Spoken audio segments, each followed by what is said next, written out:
உச்ச நாளிகை ஆரம்பிக்க போகுது. நீ விஸ்வரூபம் எடுக்க போற நேரம் வந்தாச்சு.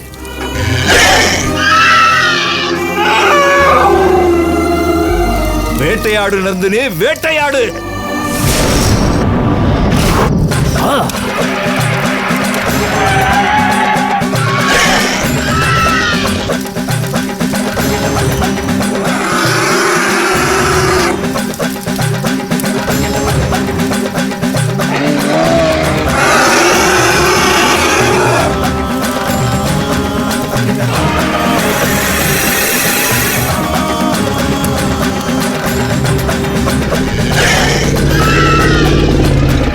നാഗശിലയിൽ അഭിഷേകം ചെയ്തതുകൊണ്ട് കുതിർന്നിരിക്കുന്നുണ്ട്.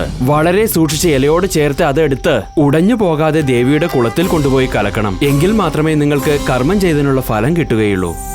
കുളത്തിൽ കൊണ്ടുപോയി കലക്കിക്കോളൂ.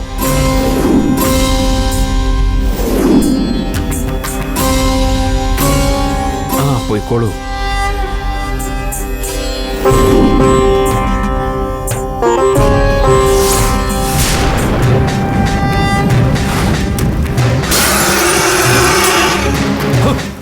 நந்தினி, நம்ம வம்சத்துக்கு துரோகம் பண்ணவங்களுக்கு நீ கொடுக்கிற தண்டனை மற்றவங்களுக்கு ஒரு பாடமா இருக்கணும்.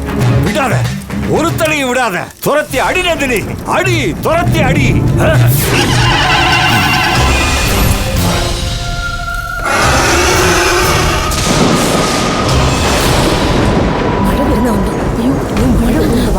പെട്ടെന്ന് പോവാ. ഓടി വാ, ഓടി വാടി, ഓടി വാ, ഓടി വാടി.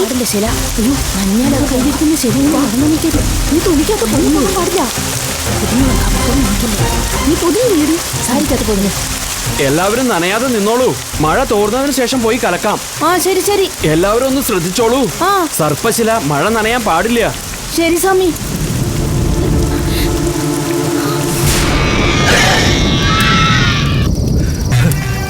நீ அடிக்கிற அடியில நாகவம்சத்துக்கு எதிராக எவனும் பாவம் பண்ணக்கூடாது. அந்த அளவுக்கு நீ ஓ வெறிய காட்டணும். காட்டு நந்தினி, காட்டு அம்மனுடைய சொந்தக்காரின்னு காட்டு.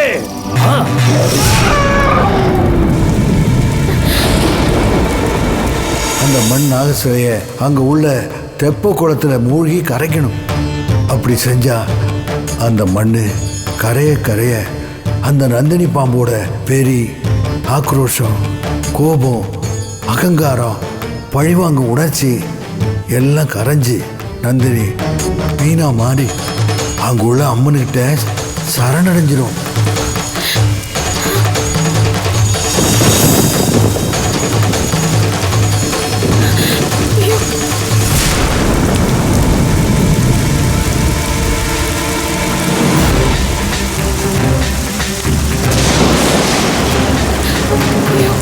இதுக்கு மேல தாமதிக்க கூடாது. இப்படி இதை கொண்டு போய் குளத்துல கரைச்சிட வேண்டியதுதான்.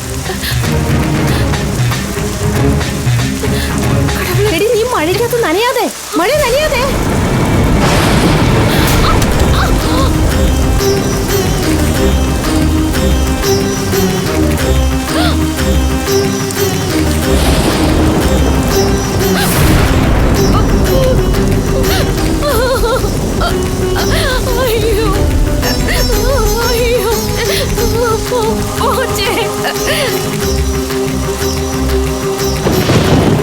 நான் பண்ண பூஜை பூர்த்தியாகாம போயிருக்கு. ஐயோ, இனி நம்ம குடும்பத்துல என்ன நடக்க போதோ தெரியலையே. தாயே,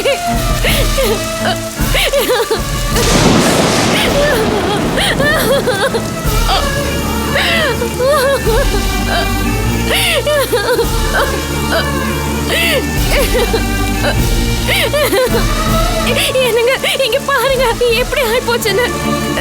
நான் தான் தப்பு பண்ணிட்டேங்க. தப்பு பண்ணிட்டேன். ஒண்ணுல எல்லாம் போச்சு.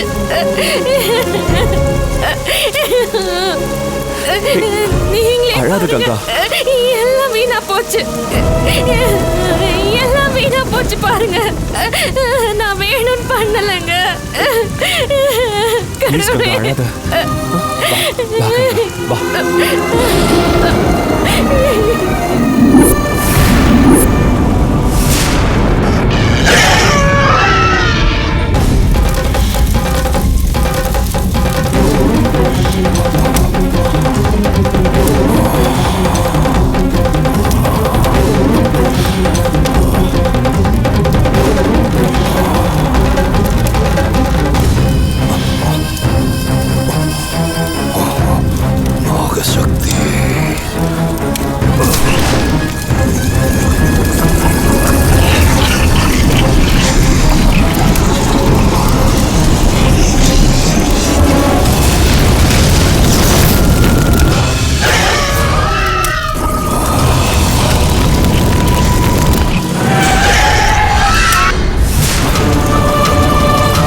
இந்நேரம் என் நந்தினி வேட்டையாடி முடிச்சிருப்பா.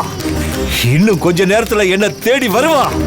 வா நந்தினி வா, ஐயாவை பார்க்க வா, நீ அடைஞ்ச சந்தோஷத்தை காட்ட வா.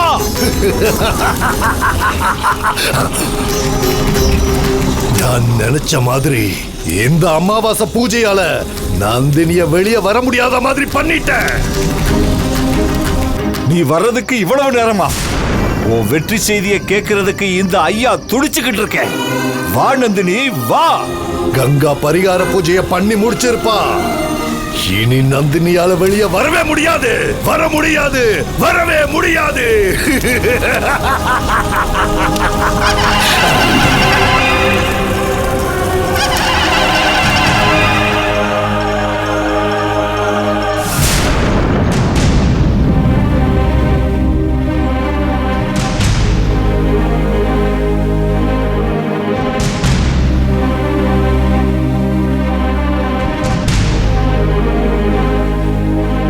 மணி 6 ஆயிடுச்சே. இந்நேரம் கங்கா பூஜையை முடிச்சுட்டு ஹோட்டலுக்கு வந்திருப்பாளே. ஏன் ஃபோன் பண்ணாம இருக்கா? சரி, அவ பண்ணலன்னா என்ன, நாமளே ஃபோன் பண்ணி பூஜை எப்படி நடந்துச்சுன்னு கேட்டா போச்சு.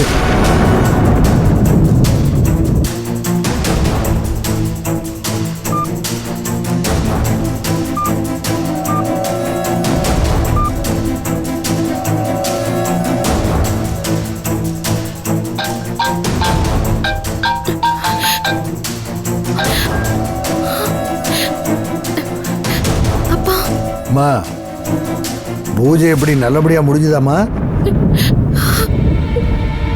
நம்பூதிரி சொன்ன மாதிரி நாகர் சிலைய குளத்துல கரைச்சிட்டியாமா? என்னம்மா பேசாம இருக்க? நம்ம குடும்பத்துக்கு இருக்க பிரச்சனை ஏன் மூலமா தீர போதுன்னு நினைச்சிட்டு இருந்தேன். ஆனா அந்த கொடுப்பனை எனக்கு இல்ல போல இருக்குப்பா.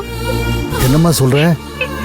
எந்த குறையும் இல்லாம பரிகார பூஜையை பண்ணிடணும்னு மனசார அம்மனை வேண்டிக்கிட்டு தான் பூஜையில உட்கார்ந்தப்பா. எல்லாமே நல்லபடியா தான் நடந்துச்சு. ஆனா சிலையை கரைக்க போற நேரத்துல மழை வந்துருச்சுப்பா. ஐயோ, அப்போ சிலையை கரைக்க முடியலையா? முடியலப்பா. சிலை கீழே விழுந்து உடைஞ்சத பார்த்து எனக்கு உயிரே போயிடுச்சுப்பா. என்ன செய்யறதுன்னு தெரியாம பூசாரி கிட்ட கேட்டு, அதுக்கு பூசாரி தவறுனதுதான், அடுத்த அமாவாசைக்கு வந்து பூஜை பண்ணுங்கன்னுட்டாரு. பூஜை முடியற வரைக்கும் விரதம் இருக்கணும்னு நம்பூதிரி சொன்னதுனால உங்க புள்ள என் பக்கத்துல வரும்போதெல்லாம் எப்படி எல்லாமோ சமாளிச்சு விரதம் இருந்த. நம்ம குடும்பத்தை பிடிச்சிருக்க தோஷம் முழுசா போயிடுச்சுப்பான்னு உங்ககிட்ட ஆசை ஆசையா சொல்லணும்னு எவ்வளவோ கவனத்தோட பூஜை பண்ண. ஆனா கடைசி நேரத்துல இப்படி துரதிருஷ்டமா நடக்கும்னு நான் நினைச்சு கூட பார்க்கலப்பா. என் மேல நீங்க நம்பிக்கை வச்சு அனுப்புனதுக்கு நான் உங்களை ஏமாத்திட்டேன்னு நினைக்கிறப்போ எனக்கு ரொம்ப உறுத்தலா இருக்குப்பா. என்ன மன்னிச்சிருங்கப்பா.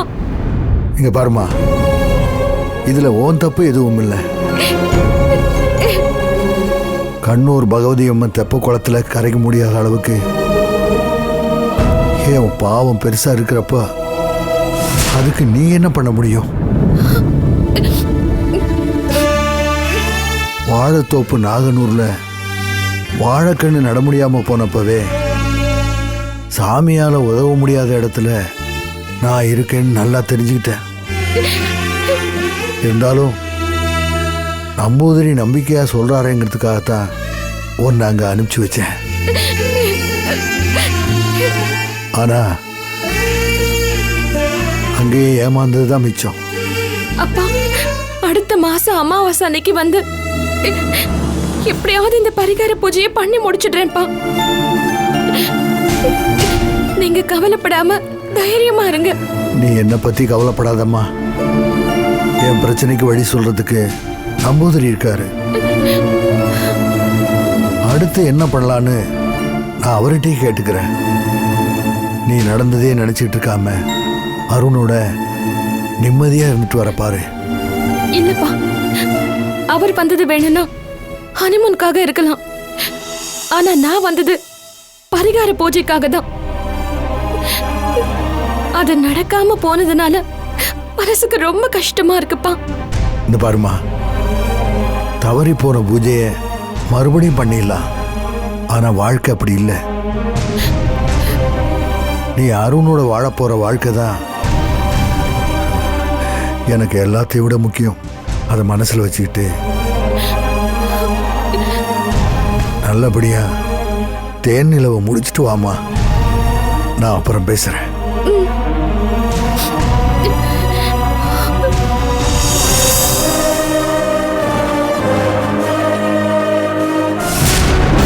நந்தினி இப்ப இருக்கிற கட்டுக்குள்ளேயே இருக்கிறதுக்காக ஞான் பண்ணின பூஜை சித்தி ஆயிடுச்சு.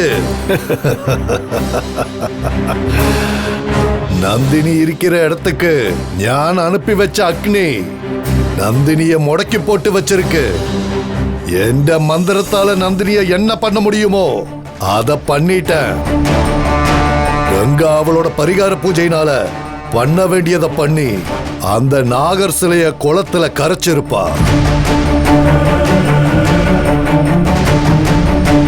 இனி ஜென்மத்துக்கும் நந்தினியால நமக்கு எந்த ஆபத்தும் இல்ல. நந்தினியோட ஆட்டத்தை முடிவுக்கு கொண்டு வந்தாச்சு. இல்ல சாமி, அப்படி நினைச்சிட முடியாது.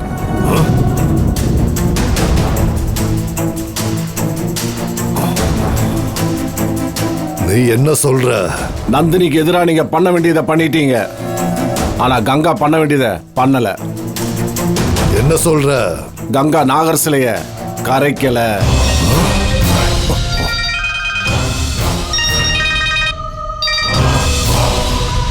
சொல்லு ராஜசேகர். சாமி, நாம நினைச்சது மாதிரி பரிகார பூஜை நடக்கல.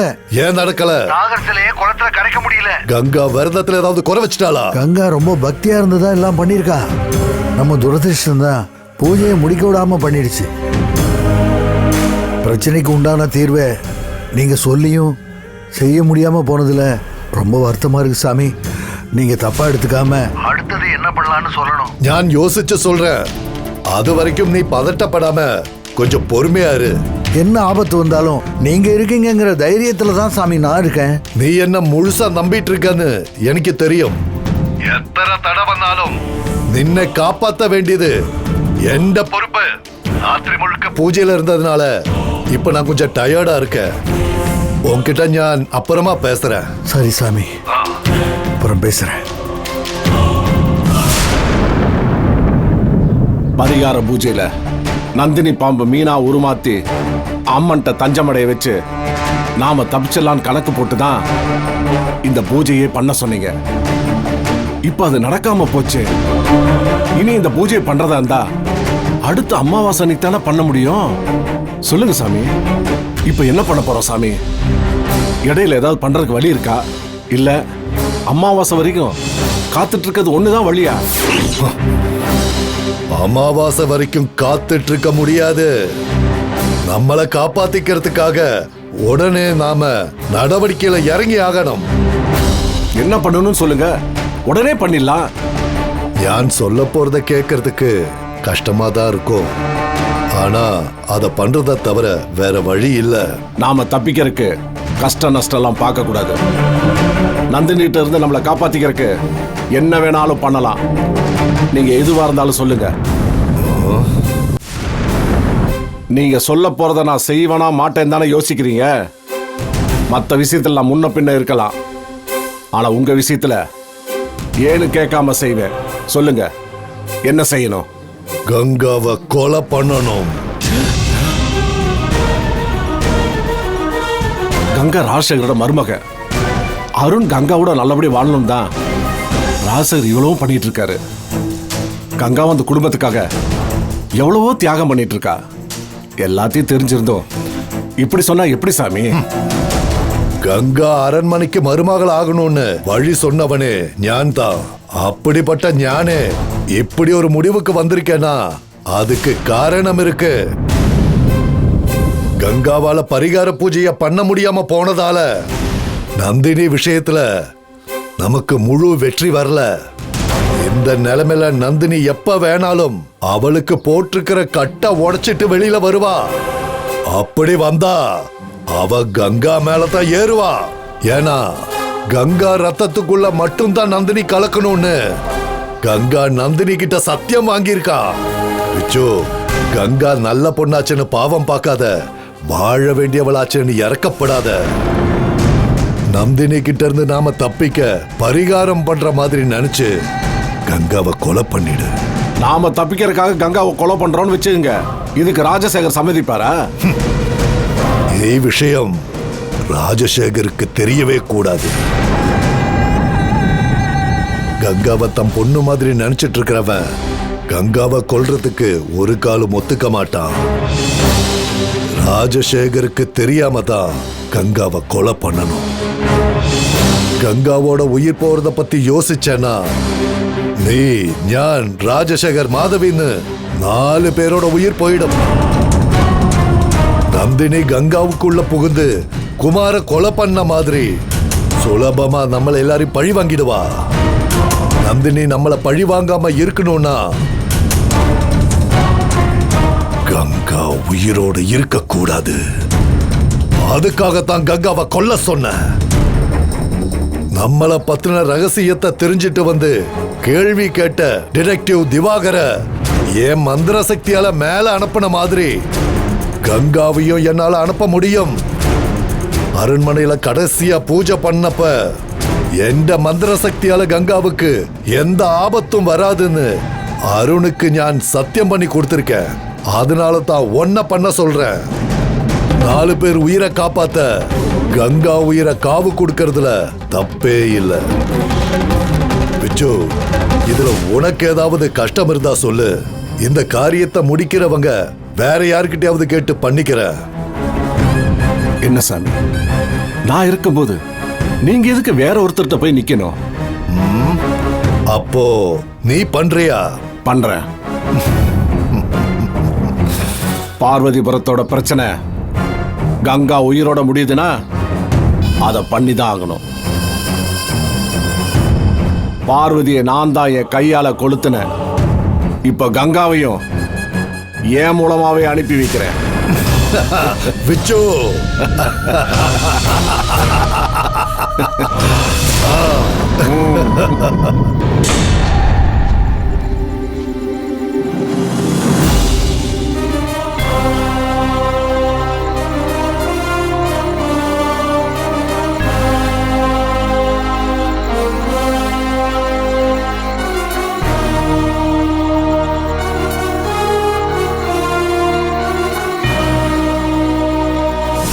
நாங்கள் அங்கே போய் தேடி பார்க்குறோம். அப்படியே வாங்கடா. ஒரு நிமிஷம். உங்கள் காண்டாக்ட் நம்பர் கொடுத்துட்டு போங்க. நெக்ஸ்ட் டைம் அந்த பொண்ணை பார்த்தா நான் உங்களுக்கு கால் பண்ணி சொல்கிறேன்.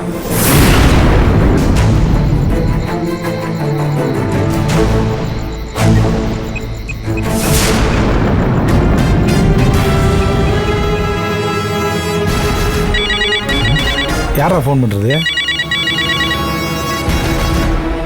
ஹலோ. ஹலோ சார், நீங்கள் மனநல பாதிக்கப்பட்டதா சொல்லி ஒரு பொண்ணை தேடிட்டு இருந்தீங்கல்ல? ஆமாம் சார். நான் கூட உங்ககிட்ட விசிட்டிங் கார்டு வாங்கினேன், ஞாபகம் இருக்கா? இருக்கு சார். சொல்லுங்க சார். நீங்க தேடிக்கிட்டு இருக்கிற பொண்ணு கண்ணூர் தெப்பக்குளம் கோயில் கிட்ட தான் இருக்காங்க. நீங்க இந்த கோயிலுக்கு வந்தீங்கன்னா பொண்ணை கையோட கூட்டிட்டு போலாம். சார், நீங்க பெரிய உதவி பண்ணிருக்கீங்க சார். சொன்னதுக்கு ரொம்ப நன்றி சார். சார், நாங்க பக்கத்துல தான் சார் இருக்கோம். நீங்க எங்க பொண்ணை பத்திரமா பாத்துக்கோங்க சார். நாங்க உடனே வந்துடும் சார். சரி, சீக்கிரம் வந்துருங்க. Okay sir. Okay sir. டேய் வாங்கடா. போடா.